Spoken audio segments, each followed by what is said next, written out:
Hi, welcome to అద్భుతం kitchen. ఈరోజు మనం రాయలసీమ స్పెషల్ పాయ కర్రీ ఎలా చేసుకోవాలో చూస్తాము. పాయ అంటే మరేం కాదు, కాళ్ళ కూర. అంటే ఇవి కాళ్ళు, వీటిని బాగా కడిగి కుక్కర్లో వేసుకోవాలి. బాగా ఒక 2-3 సార్లు కడగాలి మనము.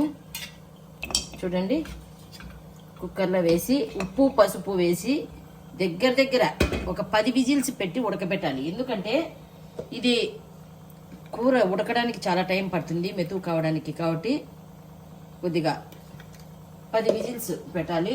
ఉప్పు పసుపు వేసాను, ఒక 1/2 స్పూను ఉప్పు వేసి 1 కప్పు వాటర్ వేసేసి ఒక 10 విజిల్స్ పెట్టి ఉడకబెట్టుకుందాం.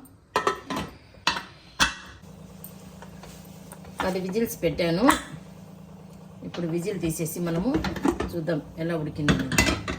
చూడండి, బాగా ఉడికింది. దీంట్లో ఇంకా వాటర్ ఉంది, అంటే కొద్దిగా ఎక్కువ వాటర్ పోసాను నేను.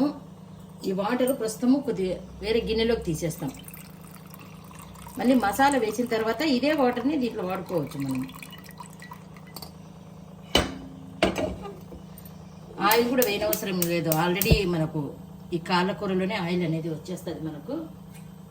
దీనిలోకి 1 కప్పు కట్ చేసుకున్నటువంటి ఒక 2 ఆనియన్స్ వేస్తున్నాను, 2 టమోటాలు.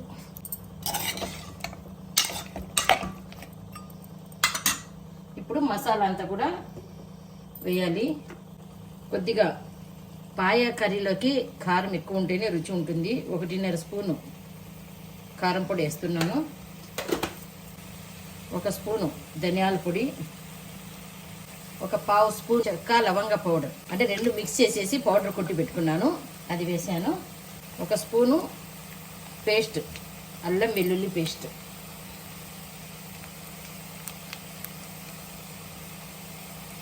ఒక స్పూన్ మైన వేసాను. ఇవన్నీ కూడా మసాలా, మొత్తం మసాలా అంతా కూడా పచ్చివాసన పోయే వరకు మనం వేగనేయాలి. ఏ నాన్ వెజ్ కర్రీ చేసినా కూడా రుచి బాగా రావాలంటే పచ్చివాసన అనేది ఉండకూడదు మసాలా.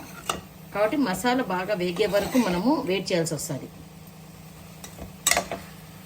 మసాలా బాగా వేగింది. ఇప్పుడు 2 స్పూన్లు కొబ్బరి పొడి వేసి పచ్చివాసన పోయే వరకు బాగా వేగనివ్వాలి. ఆయిల్ అయితే అస్సలు వేయలేదు నేను. మనకు ఒకవేళ మాడు అనిపిస్తుంది అనుకుంటే మనం తీసి పెట్టుకున్నటువంటి ఈ వాటర్ కూడా కొన్ని వేసుకొని ఆయిల్ బదులు దీనితో వేయించుకోవచ్చు. ఆయిల్ ఎక్కువ కావాలనుకున్న వాళ్ళు వేసుకోవచ్చు, వద్దనుకుంటే మాత్రం అవసరం ఉండదు. ఈ కూర తరచుగా వారానికి 2 సార్లు తిన్నామంటే కాళ్ళ నొప్పులు బాగా తగ్గుతాయి, కాల్షియం బాగా పెరుగుతుంది. దీంతో సూప్ కూడా తయారు చేయొచ్చు. మళ్ళీ ఒకసారి మీకు సూప్ కూడా నేను చూపిస్తాను. ఈరోజైతే ఈ పాయ కర్రీ చేస్తున్నాను. దీనికి కాంబినేషను సంగటి, ఇడ్లీ, దోశ చాలా బాగుంటాయి వీటి కాంబినేషన్లో. ఈరోజు నేను ఇడ్లీ పాయ 2 మీకు కాంబినేషన్ చూపిస్తున్నాను. మసాలా బాగా వేగింది. ఇప్పుడు దీంట్లోకి వాటర్ అయితే కాస్త ఎక్కువ వేయాలి. ఆల్రెడీ మనం ఈ ముక్కల్లోంచి తీసేసినటువంటి ఈ సూప్ వాటర్ అంతా కూడా వేసేస్తున్నాను. ఇది కాకుండా మళ్ళీ ఎక్స్ట్రా, అంటే మళ్ళీ ఇప్పుడు ఆల్రెడీ 10 విజిల్స్ పెట్టాను, మళ్ళీ ఒక 10 విజిల్స్ పెట్టండి. ఎంత బాగా ఉడికితే అంత బాగా వస్తుంది, రుచి అనేది బాగా వస్తుంది. చూడండి, నీరు ఎక్కువ వేసాను నేను. మళ్ళీ ఒక 10 విజిల్స్ పైన పెట్టి ఉడకబెట్టుకుందాము. దీనిలోకి కొద్దిగా కొత్తిమీర వేస్తున్నాను. ఒక 10 విజిల్స్ మళ్ళీ రెండోసారి పెట్టి ఉడకబెడదాం. చూడండి, 20 విజిల్స్ మొత్తం పెట్టాను. కర్రీ రెడీ అయిపోయింది.